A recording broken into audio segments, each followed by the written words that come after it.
Here we have Tim Gillingham, Bowtech Pro, and for the Reckoning Gen 2 39 and Reckoning Gen 2 36. Tim, why don't we start out telling us what you like about these bows? I know you had some input into them. Just give me your thoughts. Well, I mean, I think it's pretty hard. It's pretty hard. It's a hard number to beat the 38 and the 35 that come out. But, every product has things that, you can improve upon. And I think the best products in the industry come from improvements on existing products. Okay. Right. They were, I think when I personally look at a bow, I look at fundamentals. Okay. What kind of limb pocket does it have on the bow? And then tunability. Okay. Right. And there's nothing that even compares in the industry to how easy this bow is to tune, as was the 38. And the reliability, it comes from the limb pocket system. Primarily, in my opinion, it's just rock solid. It locks the limbs to the pocket and it locks the limbs or the pocket to the riser. Pocket to the riser. Yeah. That allows a shooter to take a 70-pound bow and run it from 60 to 70. And there's really no negative. In fact, I did that up at the factory. I wanted to see kind of what the energy loss was. Yeah. So from 60 to 70 grained out. So grained out 60 with a 300 grain arrow and 70 with a 350. There's only 4 foot a second difference. Huh. Nice. That's pretty impressive. Yeah, for sure. So the new on this one, we have the time lock, which allows you to adjust the timing without, you don't need a bow press, twisting cables, doing all that stuff. And it's handy. I was a little like, whatever on that. I can twist cables. It's not that big a deal, but we got to fooling around with that up at the factory, and it is a very finite adjustment. Yes, it is. Really, you can make the thing about these new bows is they are the absolute most tunable for feel that you will ever see in the industry, and you don't need a press to do any of it. So It's a real teachable system, where Paige and I can teach you how to do what we do. Because it's very difficult to go on and teach an amateur shooter how to go from 19 pounds of holding weight to 20 or to 21 or to 22 and then back up and try to figure out how not to screw their draw length while they're doing that. So that's one of the huge features on this time lock, and timing is one of those things. Like last year I ran my Reckonings about an eighth of an inch on the top cam in front of the bottom. Mm-hmm. And I also only ran one Bowmar stop on the top. Ask me why I did that. I was getting some high arrows when I was creeping, really high arrows. And I was talking to Ron Barnt out of Montana, and he told me that he was advancing that top cam and he had the same problem, was getting rid of it. So, I don't know. Sometimes I think those cams, when you're pulling against the stop and they're not just right, they fight each other. Uh-huh. Whereas there are some positive accolades to the single cam system where you only had one driver, And so I thought, well, if I run one stop, number one, it kind of softens up the wall just a teeny bit from a double flat stop. But, we can do all of that on this new bow. Right. Well, and like you mentioned, with the time lock, that solves the issue of if you're twisting cables, you're either half twist or full twist. There is no in between. And this... It depends on how many twists you got in your strings as to how much that's going to move it. Right. Your cables. So... Yeah, the Fanatic was super sensitive to timing. The 38s were not really. They gave up a little bit of speed because of that, but it's all axle position from what I understand. And then now we have this, as you were talking about with adjusting holding weight, we have this movable mod system where your draw stop stays the same, but you can move that mod. Well, you tell us what that does. They got it on my sales flyer here. They got it on the bottom of the list, but it should be at the top. It's probably the most exciting feature on this bow. I really didn't think they would buy into it. One of my shooters, Jason Goykin, right? Yes. And I think a lot of this good ideas all come from, the top level guys interacting with each other and throwing ideas around. It's like any good product. One thing I've learned here at Gold Tip is you get the best results out of getting a good team together and really getting everybody's input from every aspect. One guy doesn't know everything. So, but he kind of just had told me to try this because I was always complaining about, I don't know, we were talking about holding weight and trying to get it, but it's always messing my draw length up. So he showed me this, and so we started knocking the module pins out of the 38s and rotating the modules. Right. It's a little trickier because you don't have anything really but the hole pattern in the cam to gauge it off of. So, I actually showed the engineers this, where you could just simply move the holding weight like 3 or 4 pounds with like the width of the pin. Yeah, yeah. So they incorporated it into this cam, and it's a phenomenal system now. So now you can set your draw length, set your holding weight, and the little distance that mod will move runs you from 65 to, I believe it's 82% let off. Yeah, yeah. Without messing with your draw length. That's the big key. Okay? Yes. So you can go in there and you can tweak your holding weight by a pound. So you can go 19 pounds. And I recommend guys get a really good draw board set up with, I actually just buy a load scale off of Amazon. It's a really good, it's very robust, and it gives me real proper readings. So when I draw my bow back in the draw board, you always get to the stop and it starts to build, right? Yeah, yeah. But then I just back off to the lowest number, because the lowest number is where it's going to be, that's going to be the actual holding weight number. So, right. And then you're able to really like tweak this. I mean, if your scales are only good enough, you can use the hand scales, but man, they're just 2-3 pounds difference. They're just not reliable enough. Mm-hmm. So if you really want to tweak that, I mean, to me, there's an amazing difference between 20 to 22, 21, 22. Kyle runs 24, but he needs that to hold that mass weight on his stabilizer up front. Yeah. So, but I don't think, and I've talked to him a little bit about putting this in the bow hunting bows too, because I think a lot of bow hunters don't understand this. Okay. They don't understand how holding weight can benefit them. Okay? Right. Everybody wants the least amount of, in the hunting world anyway, that seems to be what they're taught. Well, I'll give you an example of that. So I'm out shooting my hunting bow, Revolt XL, and I've got a bee stinger counter slide on, and I've got 12 ounces in the back and 8 in the front, 8 or 9. But I think I've got the holding weight right at 20 pounds, but I just feel like I can't hold it up. And it's just because I do not have enough resistance back here. So on the flip side of that, I took weight off the front of the bar to kind of counteract that. And that's the balancing act that you're always trying to do to get a bow to aim well. So right. If you want to run mass weight, you got to have holding weight. The reason bow hunters can get away with a little bit less is a lot of times they like to run a lighter stabilizer, but we all know at the moment of truth, nothing's going to help you like some mass weight. So, and while we're talking about that module, what you were talking about is the draw stop is separate. It's not connected to the module. That's where you're saying you set your draw length, and then you can play with that module. Yeah, the draw stop's pretty, everything about this bow they've improved. Okay. So that adjustable module system is now index marked on the cam. So you have a mark to go off, so we don't have to gauge it off the hole patterns like we were just winging it. So, but the draw stop also is a really good feature this year. I'm kind of torn as to whether I like the sliding draw stop or not. I think I like a locked in position draw stop a lot better, like we have on the new, the Gen 2s.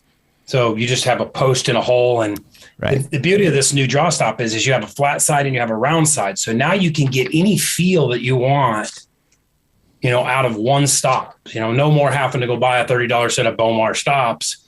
You get it with the bow. Yeah. Just flip that around. When I was shooting it, I had it on the flat side. It felt like a limb stop almost when you had the two flat sides hitting there. I'm not a fan of limb stops. I mean, limb stops are okay. I think when we have bows like the Apexes that have real heavy limbs, but if you got light split limbs and you start pulling on one limb more than the other, you're going to have some serious liars. So the cable stop, I mean, and like I said, you guys can play with one stop or two stops, or they can go two round or two flat. I mean, there's just a lot of options. And if you want a little softer feel, put some neoprene or some rubber on the stop too. Right. So one of the things that I find interesting about, as you said, that these Bowtech Gen 2s, Reckoning Gen 2s, have so much in them that adjustability that's user-friendly. It's pretty intuitive, easy to understand, comprehend, easy to learn, and you don't, you're still going to need a bow press for something, put your peep in, that kind of stuff. But a lot of the tuning, pretty much all the tuning, you don't need a bow press, which these new Bowtechs, the new ones, we are now allowed to sell these online. We love pro shops, love to have that expertise out there, but the simple fact is there's lots of folks who don't have a pro shop near them. Now, with us selling them online, folks can get them in those places. They don't have to go to a pro shop, but they'll still be able to do all this tuning on their own. Well, typically a guy buying a target bow is a little bit more well-versed than your average bow hunter. Sure. The need for a pro, and some of the pro shops, it just all depends which pro shop it is. Some pro shops are highly educated, some of them are not. So, feature sell bows. And the idea, and I kind of push this on them a lot, is that we need to make the system where it's easy for us to teach it. Okay. Right. So you got to make it to where, it's not like super complicated for somebody to understand. And I think the whole bow is an absolute home run. And the scary thing is, how do you improve from here? What do you go in 3 years when they have time for a new one? What do you do? It's like, but I think we should just, go down the list of the accolades of this bow, the talking points, your quad lock, accuracy. Quad lock is, basically referring to how the limb pockets lock into the riser. Right. Again, I always tout that as one of the strongest points of these bows. That limb pocket is so robust, the way it pinches down in between the riser, and the limbs are, pushed into the pocket nice and tight with those flange screws from the side. So right. Another thing that's overlooked a lot, and I think needs to be, and I actually didn't understand it for a while. I had a conversation with Dave Stepp one day, and he explained it to me, and it was the center pivot limb design on Bowtechs. And what that is really is how far back up the limb pocket goes, that pivot point and its relationship to the grip. And if you can always keep the grip in front of the pivot point, it acts more like a deflex handle. Even though the brace height's shorter, right, it acts and shoots more like a deflex handle. I mean, I am shocked how well I shoot my Revolt XL. I mean, I shoot a full overdraw. I'm 33.5-inch draw. Well, that bow's set about 33 full overdraw. So I'm shooting like a 29-inch arrow, and it's like, I can't hardly miss it 120 yards with it. It's just crazy. It shoots so well. Yeah.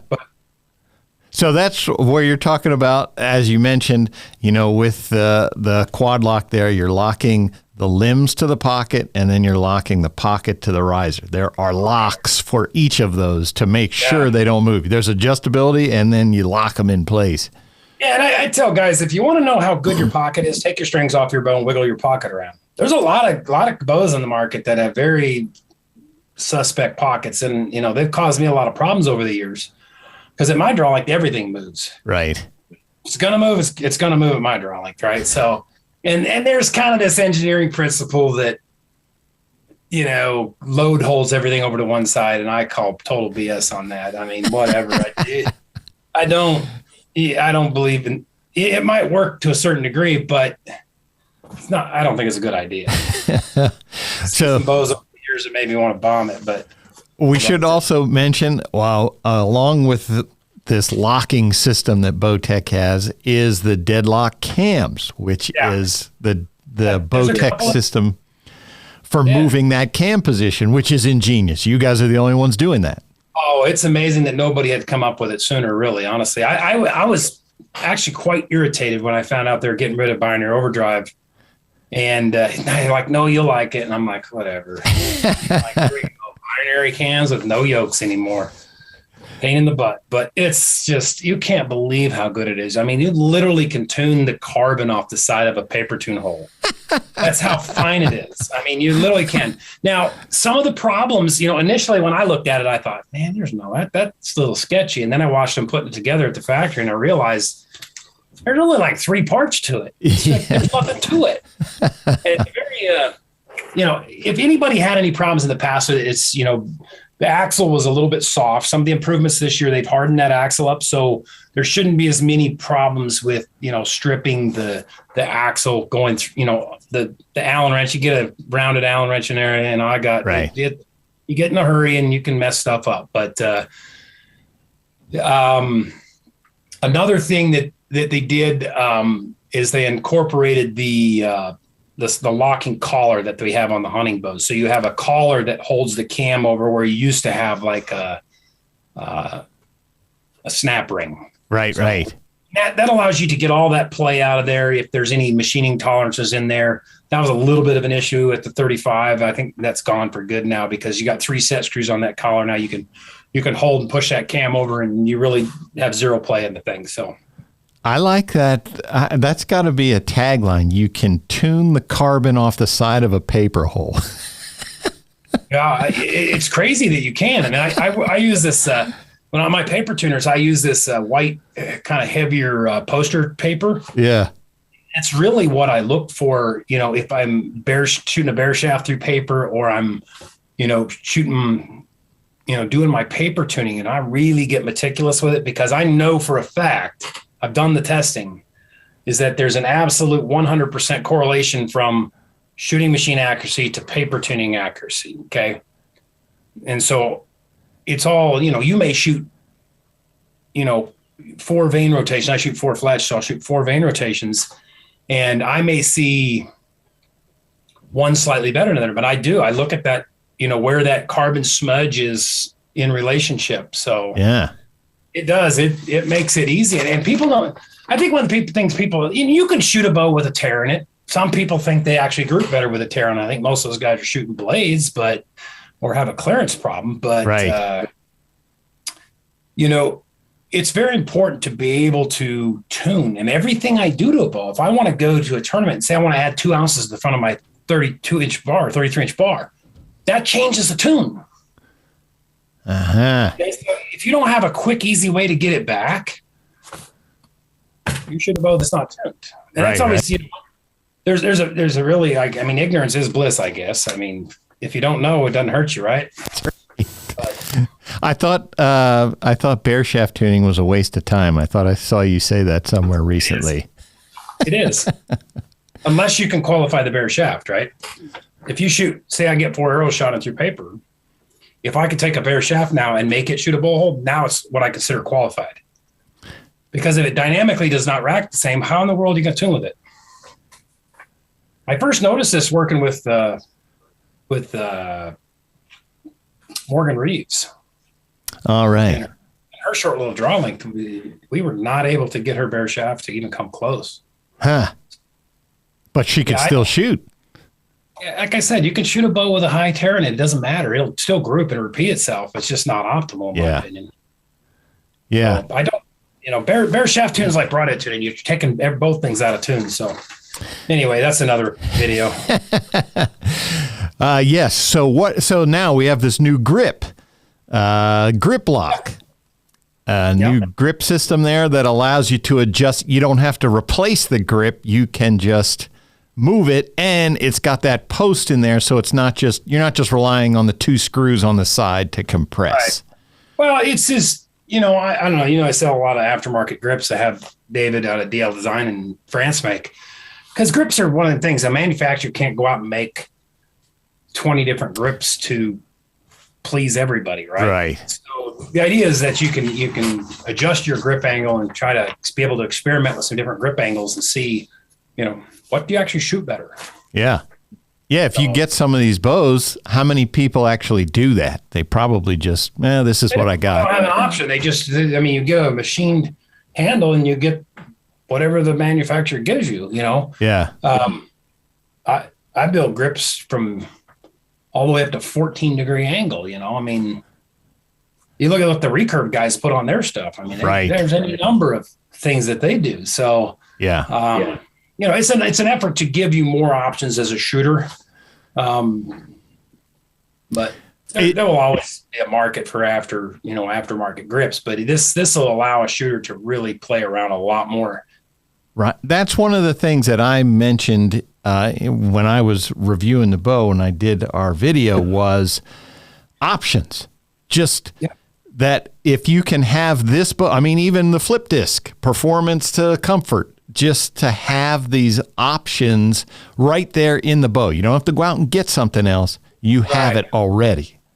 Exactly. I mean, most people will shoot these bows here in the comfort setting. Okay. You know, you have to decide for yourself, you know, speed is never free, right? Right. Do you want the extra aggression? Now, I shoot my hunting bow on the performance, but it's a much bigger cam, so it rolls over a little bit smoother. You know, that's, you know, like the SR 350s and the Solutions, they have that bigger cam. So people shooting those bows tend to maybe lean a little bit more towards the performance. It's worth the extra effort. And I think it is. It's 8 or 9 foot a second. Sometimes on my older bows, when I got to over-rotate the cam, I think I lost all that efficiency. So when I went to performance, it really didn't gain anything. So it really wasn't worth it. So you have to, you know, you have to assess what you're trying to do with the bow and is the speed necessary. But like you said, you have that option. You pop 3 screws off, flip the mod 180 degrees. It's the simplest system ever. Yeah. I mean, if you want to do that, you have an indoor setup, switch to 3D. If you want that speed, you know, just options. Yeah, and that just changes how long the bow is, you know, the peak draw force or the peak weight is held throughout the cycle. And then you have, you know, as far as the back wall feel, you have that, you know, the rotating mod that you can move from 65 to 80% let off there, and you can tweak, you know, how that back end. So, and the 36, the Gen 2 36, I believe there's options for that. There's short draw, medium draw, long draw. It goes from like 23 to I think 32 and a half.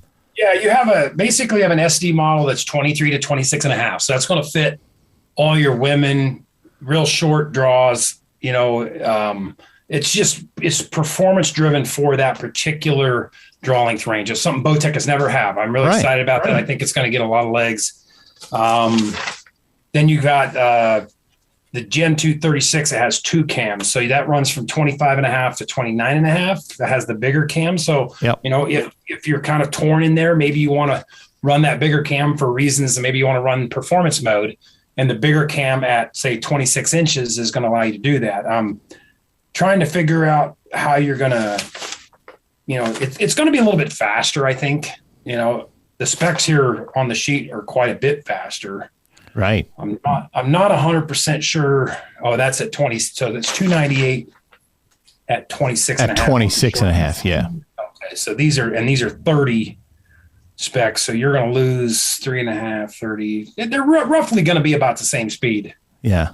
And then the long one, that does go to 32 and a half, I think is the long one goes to 33 and a half. So the long Reckoning 39 has 2 cams. So you got a medium and a large cam. Yep. Go from 26 and a half to 30 and a half. So if you just like that longer string angle, it still fits you from 26 and a half to 30 and a half. And the long cam runs 29 and a half to 33 and a half. So us long draw people get some love too. So I meant what's the max draw length on the 36? Oh, the 36, 32 and a half, really. It is 32 and a half. Okay, gotcha. That's what I was thinking. Pretty long still. I mean, if you got a guy, some guys out west here just like longer hunting bows. You know, if you're a 32 and a half inch guy and you want a 36 inch draw hunting bow, you could shoot the Reckoning 36 for that. So, you know, if you're looking at a bow that's with the long cam 328 at 30 inches, that's going to push that bow probably close to 345 IBO. Yeah. On a 36, 340 to 345 at 32 and a half. So that's and it's offered in camel and the OD green, smoke gray, and flat dark earth. So, I mean, you can rig that up as a hunting bow in a heartbeat, but I would say 32 and a half target archery or 3D, you'd probably want to stick to a longer bow, but. Gotcha. Well, that was 30 minutes, Tim. Was there anything else about these bows that you wanted to make sure people know about? Well, I mean, I think that's it. I mean, we didn't cover the orbit dampeners. The dampeners, you know, are just a dampening feature to the riser, dampen some of that frequency vibration. I didn't feel much in them anyway. It depends if you run the string stop or not. I personally take it off, or if I can get it to run, an inch in front of the string. Some of that has to do with my draw length. I've found over the years that I shoot without a string stop a little bit better. And if I notice it at full draw, what happens is the arrow leaves the string about an inch in front of static with the way and so I like the idea of the arrow leaving the string. A lot of guys shoot them very well. It could just simply be my shot style, my draw length, that I shoot a little bit more inconsistently with a draw stop. I feel like I lose a teeny bit, but there's a lot of people that don't. I watch a lot of top level guys shoot with string stops, and it's maybe their form's more repeatable. Maybe maybe it's in my head. Yeah. I don't believe that. Yeah. So there are spaces all over that bow that you can add dampeners, those orbits, if you want to. Just everywhere. Yeah. And, one of the things that changed this year was the stabilizer mounts. We never covered this. Two things, really. I had pushed for bigger stabilizer stud mounts because you wouldn't build a building on a foundation like this, right? Right. You want your stabilizer, you want the most amount of base support as possible. So we got bigger stabilizer studs in these. The V-bar mounts on the 38 were too wide to accommodate some V-bars. So you're seeing a single hole mount on the top and the bottom now. So I'll have to mod out my quad bar setup a little different this year, it looks like. So we didn't cover the flex guard. Flex guard is one of the integral parts of this bow that I don't think a lot of people appreciate. What the flex guard does is it slows down and cancels a lot of the rotational forces in the riser. And a guy asked me yesterday, well, how come I get a bullet hole without a stabilizer? And then when I put my stabilizer on, I got a left hair. And I piped off. I said, you must be shooting such and such brand. I can identify it just because it's all side load from the cable guard system, right? I said, your stabilizers are doing their job. They're slowing it all down. Yeah. So with the flex guard, though, you severely limit that. So when you take a stabilizer on and off, that's one of the great ways of testing it is, and Bowtech sets these at the factory for a certain amount of load. Now, personally, I play with it back and forth. Most of the time I turn them down, but the bow is so tunable. I mean, I literally, I will tap my Hamsky rest. I'll move my launcher to the left and then move the cams over. And people get all like, well, I got it right here. I got it 13/16. I can't get it out. I'm like, well, move your freaking rest to the left. No, I had someone say that the other day. No, it's 13/16. You don't move the rest. You put the rest in and it stays there. Because I said if there's a tune that you can't get out with the rest, you should never move the rest. 13/16. I said, well, if you got to move it, you got to move it. Yeah, people don't understand that they're static and full draw, and this all changes. You get a lot of questions of my arrow's pointing this way, my sight's this way. It all changes at full draw, dude. Yeah. You put a laser on the cam at static and a laser at full draw, they all change. And if you want to watch a really good video that discusses this, Joe Marzullo, the guy that built the original tilt tamer on YouTube, he shows it plain as day with a laser. It's a really interesting video to watch on YouTube, and it kind of explains the benefit of these flex guard or offset, angle cable guard systems. So yeah. How about that? I'm headed to Nebraska on Friday. I'm hoping when I get home, I'll have one of these and sitting at the front door. Well, hopefully my daughter will bring it inside. Chasing whitetails or mule deer? Mule deer. I've got a Kansas tag too. Depends how long it takes me to kill a mule deer. Yeah. All right. That can't be easy stalking across the prairie at like 6'7" or whatever, however tall you are, 6'5". 6'6".